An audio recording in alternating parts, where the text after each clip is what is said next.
అదే RTV app వార్తల్ని క్షణాల్లో చదివే అవకాశం ఉంటుంది. ఒక న్యూస్ పేపర్, ఒక టెలివిజన్ ఛానల్ మీ చేతుల్లో ఎప్పుడూ ఉంటాయి. ఏదైతే జైనూరులో జరిగిన సంఘటన చాలా బాధాకరం. మరి అక్కడ జరిగిన సంఘటనని చింతిస్తున్నాను. వాస్తవంగా తప్పు చేసినట్టు వాళ్ళ మీద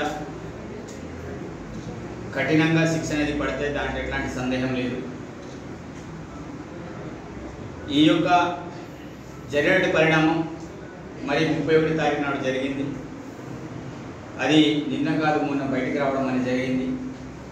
ఎవరైతే నిందితుడు ఉన్నాడో ఆ నిందితుని ఆల్రెడీ అదుపులో తీసుకొని మరి జైలు కూడా పంపడం అనేది జరిగింది.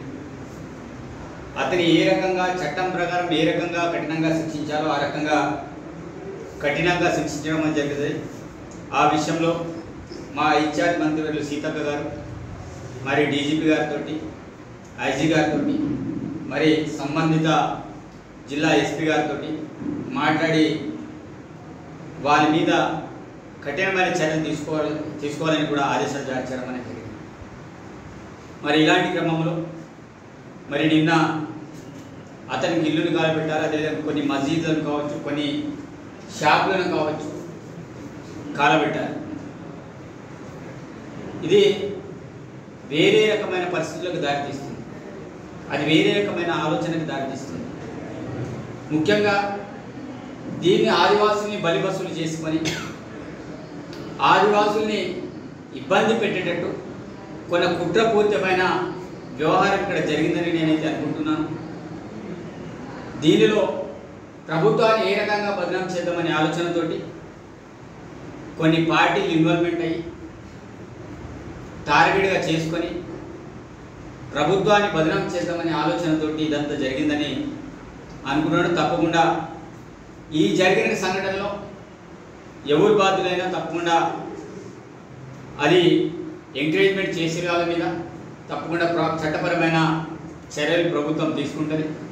కాబట్టి ముఖ్యంగా నేను ఆదివాసీ పెద్దల్ని, రాజశేఖర్ పెద్దలు కావచ్చు, పటేల్ కావచ్చు, ముఖ్యంగా చదువుకున్న యువత కావచ్చు, మీకు 2 చేతులెట్టి దండం పెట్టి మిమ్మల్ని వేడుకుంటున్నాను. ఎవరో భ్రమలు మీరు పడకండి. ఎవడో మమ్మల్ని పావులుగా వాడుకొని కేసులలో ఇరికించుకొని మమ్మల్ని జైలు పాయేటట్టు ఎవరైతే వాళ్ళ స్వార్థ రాజకీయాల కోసం చేసే ప్రయత్నంలో మీరు బలి కావద్దని నేను ప్రతి ఒక్కరు కూడా విజ్ఞప్తి చేస్తున్నాను. మీరు చేసే ప్రతి ఉద్యమంలో నేను కూడా ఆ రోజుల్లో నేను తోడున్నా. ఆ రోజుల్లో హస్నాపూర్ ఇన్సిడెంట్లో జరిగే ఉద్యమంలో నేను కూడా ఉన్నా.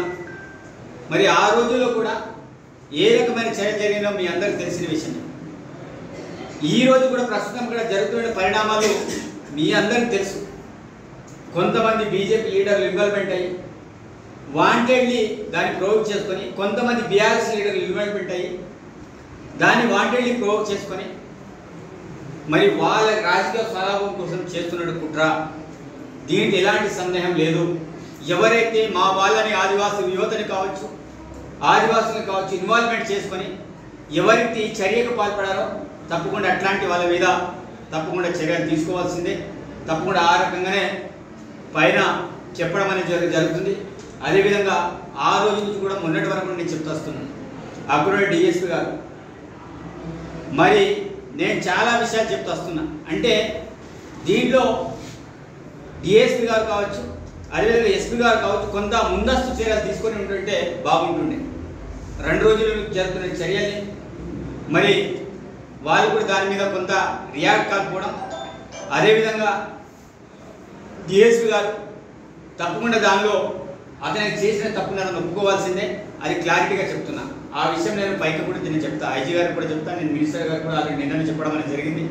ఇట్లా ఎవరు సంబంధిత డిపార్ట్మెంట్ వాళ్ళు ఎవరికి తప్పు చేసినా వాళ్ళకు శిక్ష పడాల్సిందే. ఎందుకంటే ఇది ఈ విషయంలో మనం మాట్లాడకపోతే అది మంచిది కాదు. అది ఎవడైనా సరే నా సొంత తమ్ముడు తప్పు చేసినా అతని శిక్ష పడాల్సిందే. కాబట్టి నిన్న జరిగిన ఇన్సిడెంట్లో నిజంగా చాలామంది ఆదివాసులు కావచ్చు అమాయకులు, అంటే ఎవరో ప్రొవోక్ చేసే వాళ్ళు పోయి మన వాళ్ళు ఇది చేయడం నిజంగా ఆ విషయంలో చింతిస్తున్నాం. కాబట్టి ఆదివాసీ యువతకి, విద్యావంతులకి, పటేళ్ళకి, అదేవిధంగా సార్మేడీలకి మళ్ళీ మీకు విజ్ఞప్తి చేస్తున్నాను. ప్రభుత్వం ఏదైనా చేయడానికి సిద్ధంగా ఉంది. ప్రభుత్వం మనకు అనుకూలంగా ఉంది. ఆ 10 సంవత్సరాల్లో జరిగినటువంటి లోపాలని ప్రభుత్వం చక్కదిద్దుతుంది. ఏదైనా ఉంటే ప్రభుత్వం దగ్గర తీసుకెళ్ళడానికి నేనున్నా, అదేవిధంగా మా మంత్రులు సిద్ధక్క గారు ఉన్నారు, తప్పకుండా మీ దగ్గర రండి. మీరు ఒకసారి ఈ ప్రాంత యువకులందరూ కూడా ఆలోచన చేయండి. ఆ రోజుల్లో చట్టాలకు ఏ చట్టం వచ్చినా ఆ రోజుల్లో కాంగ్రెస్ పార్టీ తీసుకొచ్చిన చట్టాలే ఉన్నాయి. కానీ 10 సంవత్సరాలు మనకి ఏం రాలే. 10 సంవత్సరాల్లో మనకు నష్టమే జరిగింది తప్ప లాభం ఏం జరగలే. ఇది నేటి యువత గ్రహించాలి. మీకు ఆవేశం, ఆక్రోశం ఉంది, అది నాకు తెలుసు. మీ బాధ ఏంటిదో నాకు తెలుసు. మీకు ఉద్యోగాలు కావాలి, మీ ప్రాంతంలో ప్రతి ఒక్కరికి ఉద్యోగాలు కావాలనే ఆలోచన మీకుంది. కానీ ఉన్నటువంటి జీవో ఏ హయాంలో వెళ్ళిందో మీరు ఆలోచన చేయండి. మరి ఈరోజు కోర్టు కేసులు ఎప్పుడు వెళ్ళినాయో మీరు ఆలోచన చేయండి. ఆ రోజులు కేసులు వేస్తే మరి కోర్టు కేసులు కొట్టుకుపోయింది. మరి జియో నెంబర్ 3 కావాలని మొన్న ఎస్పెషల్ డిఎస్సీలు వేయాలని మొన్న ఏజెన్సీ బంధుకు పిలుపునిచ్చారు. కానీ ఎందుకు అది జరగలేదు? యువత మీరు ఆలోచన చేయండి. దీనికోసం నేను ప్రపంచ ఆదివాసీ దినోత్సవం రోజు హైదరాబాద్లో మాట్లాడండి. మీరు కొంతమంది మేధావులు కూర్చొని మాట్లాడండి. తప్పకుండా సీఎం దగ్గర తీసుకెళ్ళి ఆ సమస్యని ఎట్లా పరిష్కారం చేయాలో చేస్తామని నేను చాలామంది మేధావులు కావచ్చు, మా పెద్ద మనుషులు కావచ్చు, నేను మాట్లాడడం అనేది జరిగింది. కాబట్టి యువకులారా, మీరు ఎవరో చెప్పే మాటలు మీరు నమ్మకండి. బీజేపీ వాళ్ళు, బీఆర్ఎస్ వాళ్ళు చెప్పే మాటలు మీరు నమ్మకండి. నమ్మితే మీరు బలి అవుతారు, దాంట్లో ఎలాంటి సందేహం లేదు. తప్పకుండా ప్రభుత్వం చాలా సానుకూలంగా ఉంది. గౌరవ ముఖ్యమంత్రి మన మీద అభిమానంతో ఏ పనైనా చేయడానికి సిద్ధంగా ఉన్నారు. ఉమ్మడి ఆదిలాబాద్ జిల్లాని ఆ రోజు ముఖ్యమంత్రి కాకంటే ముందు వచ్చారు. ముఖ్యమంత్రి అయిన తర్వాత కూడా ఆదిలాబాద్ జిల్లాలో వచ్చి మన సమస్యల కోసం తను అనేక రకాల విషయాలు మనకు చెప్పడం అనేది జరిగింది. కాబట్టి ఇలాంటి విషయాలు యువత తప్పకుండా చెడుదారిని వెళ్లకుండా, ముఖ్యంగా పటేళ్ళు, సార్మేడులు, యువత, ఆదివాసీ మేధావులు, చదువుకునే యువత మీరందరూ కూడా ఆలోచన చేసి ఇట్లాంటి హింసాత్మకమైన సంఘటనలకు పోకుండా ఉండాలని మళ్ళీ మీకు 2 చేతులు ఎత్తి దండం పెట్టి మీకు విజ్ఞప్తి చేస్తున్నాను. తప్పకుండా మీరందరూ కూడా ఇలాంటి ఇన్సిడెంట్లో బాధ్యులు కాకండి. జైనూర్ మండల్లో ఆదివాసీ మహిళ మీద ఎవరైతే ఆటోలో తీసుకువెళ్తూ మరి ఆ వ్యక్తి చాలా దగ్గర ప్రాంతంలో, దూరం కూడా కాదు, జైనూర్ మండల్కి మన పోలీస్ స్టేషన్ నుంచి ఒక 10 అడుగుల్లో మాత్రమే ఆ దూరంలో ఆమెకి అత్యాచారం చేయడానికి, చంపడానికి ప్రయత్నించారు. నిజంగా చాలా బాధాకరమైన విషయం అండి. ఇది ఒక ఆదివాసీ ప్రాంతంలో మరి ఇట్లాంటి సంఘటనలు జరగడం, ఈ ప్రభుత్వంలో అసలు ఈ ప్రభుత్వం ఉందా లేదా, మరి పోలీస్ డిపార్ట్మెంట్ ఉందా లేదా, మాకు ఇప్పటి కూడా అర్థం కావట్లేదండి. ఎందుకంటే ఆ రోడ్డు అనేది మన మెయిన్ రోడ్డు మన జైనూర్ నుంచి అయితే రాగాపూర్ నుంచి సిర్పూర్ మండల్కి మధ్యలో, అది పోలీస్ స్టేషన్ నుంచి 10 అడుగులు మాత్రమే, దూరం కూడా కాదు. అక్కడ ఇండ్లు కూడా ఉన్నాయి, జనాలు ఉన్నారు. అందరు ఉండంగా, అందరు చూడంగా మరి ఆమె మీద మరి అత్యాచారానికి ప్రయత్నించడం, మరి ఆమె రేప్ చేయడానికి ప్రయత్నించడం, మరి ఆమె తప్పించుకొని ఆయన దొబ్బి పక్కకు వస్తే ఆమెని ఆ ముఖం మొత్తం కూడా పాపం ఘోరంగా అసలు ఆమెని బండకు కొట్టి ఆమె చనిపోయిందనేసి వదిలేసి, మరి ఎవడైతే వ్యక్తి, ఆ వ్యక్తి నిజంగా అసలు వాడు మనిషి కాదు, వాడు అటువంటి దుర్మార్గమైన వ్యక్తి. మరి ఆయన మరి వెంటనే మళ్ళీ పోయి పోలీస్ స్టేషన్లో ఆయన లొంగిపోవడం, మరి లొంగిపోయిన తర్వాత కూడా మరి అక్కడ యాక్సిడెంట్ అయింది అనే మాత్రం అక్కడ చెప్తూ వచ్చారు. కానీ అక్కడ ఆయన చంపడానికి ప్రయత్నించాడు, ఆయన అత్యాచారానికి ప్రయత్నించాడు అనేది దాదాపు అది 2-3 గంటల, దాదాపు 2 రోజుల నుంచి బయటికి రాలేదు. ఎప్పుడైతే ఆమె మన జైనూర్ హాస్పిటల్ నుంచి, తర్వాత ఉట్నూరు నుంచి ఆదిలాబాద్ నుంచి హైదరాబాద్ గాంధీ హాస్పిటల్కి వచ్చిన తర్వాత ఆమెకి కొంచెం స్పృహ వచ్చిన తర్వాత ఆమె చెప్పింది, నన్ను చంపడానికి ప్రయత్నం చేశాడు. చెప్పిన తర్వాత అది బయటికి రావడం జరిగింది. అంటే ఈ ప్రభుత్వంలో అసలు శాంతి భద్రతలు కరువు అయిపోయినాయి. ఇవాళ మహిళలకు రక్షణ కరువు అయిపోయింది.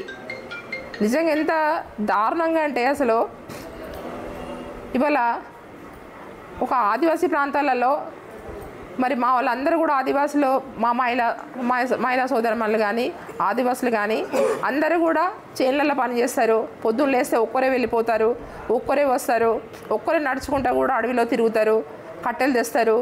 ఇవన్నీ కూడా మరి మా ప్రాంతాలు ఇటువంటి ఎప్పుడు కూడా జరగలే. మరి మొన్ననే ఒక 2 నెలల కింద ఎలక్షన్లో ఎంపీ ఎలక్షన్కి చాలా దారుణంగా అక్కడ బీసీ బోర్డర్ కాలనీ ఉంది. ఆ బోర్డర్ కాలనీలో మరి మైనార్టీస్ వాళ్ళకి గొడవ అయిన తర్వాత అక్కడ ఆ గొడవ పెద్ద ఎత్తున చిన్న గొడవని పెద్దగా చేసి కత్తులు కటోరాలు పట్టుకపోయి మొత్తం కూడా అందరూ కూడా దాడికి పోయి మరి వాళ్ళ ఇళ్ళల్లో పోయి మరి డోర్లు కిటికీ ఇళ్ళల్లో మన పలగొట్టి వాళ్ళ ఇళ్ళల్లో పోయి చొరబడి మరి ఆ రోజు కూడా కత్తులు కట్టరులతోని మొత్తం వీడియోస్ ఉన్నాయి, అంత ఉన్నాయి, పెద్ద ఎత్తున గొడవ చేశారు. మేము ఏమంటున్నామంటే అసలు ఈ గొడవలేంది? మరి ఆ గొడవ కనీసం ఒక 2 నెలలు 3 నెలలు కాకముందే మళ్ళీ ఇది ఒకటి సంఘటన. అంటే అసలు ప్రజాస్వామ్యంలో అసలు ఏం చేస్తున్నాము? ప్రజాస్వామ్యంలో అందరికీ కూడా ఇవాళ ఊర్లో బతకడానికి ప్రతి ఒక్కరు కూడా మరి మంచితనానికి మరి మా ఆదివాసులలో ఉండి మా ఆదివాసులలో మరి తిరుగుతూ మరి ఆదివాసులతో కలిసి ఉండి మరి ఇటువంటి చేస్తే మరి నిన్న చాలా పెద్ద సంఘటన జరిగింది.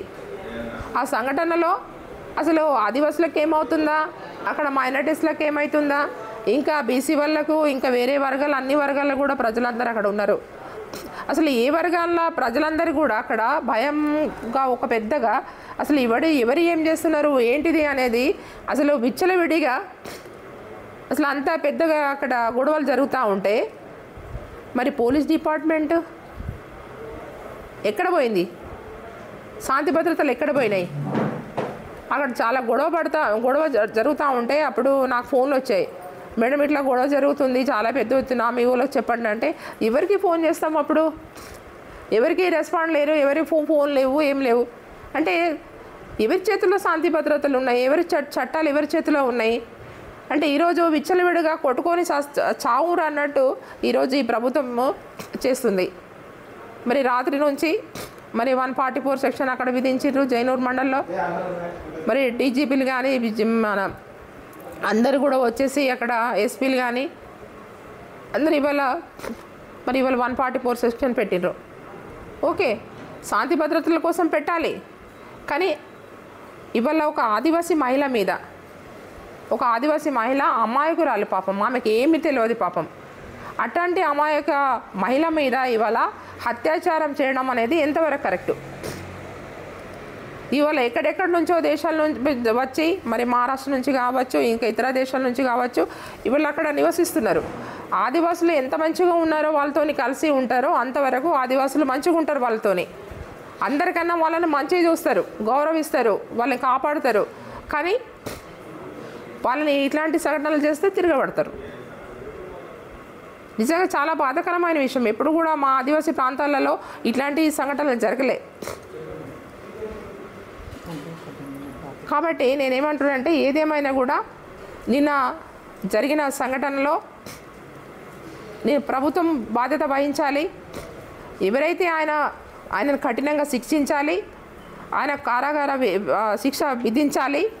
వాళ్ళని ఉరి తీయాలి. ఇటువంటి వాళ్ళని వాస్తవంగా ఉరి తీయాలి. ఎందుకు తీయొద్దు చెప్పండి. మరిన్ని వీడియోస్ కోసం ఛానల్ ని సబ్స్క్రైబ్ చేయండి. లేటెస్ట్ అప్డేట్స్ కోసం వాట్సాప్ ఛానల్ ని ఫాలో చేయండి. అండ్ లింక్ డిస్క్రిప్షన్ లో ఉంది.